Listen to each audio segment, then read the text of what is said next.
Several motorcycle riders have been spotted hiding their license plates to avoid detection by the NCAP cameras. Photos circulating online have shown plates covered with tape and stickers. Some riders have even used face masks to obscure their plates. Meron na po akong utos sa ating nagbabantay sa CCTV na pag may na-flag po sila na nakita na tinakpan po yung plaka, aabangan po ng enforcers natin yan at uhulihin po. The MMDA warned that covering or tampering with license plates is illegal and subject to penalties. Those caught doing so will face a fine of 5,000 pesos.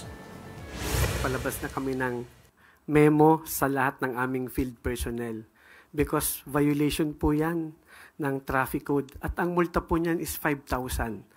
Baka po hindi alam ng ating mga kababayan na ang multa po niyan ay mahal. Marami kaming na-monitor sa CCTV na nilagyan ng electrical tape, nilagyan ng masking tape. So we admire the Filipino ingenuity. Pero I am warning them na ang penalty for this is 5,000. Baka po magulat sila. So pinakalat na ho namin yan.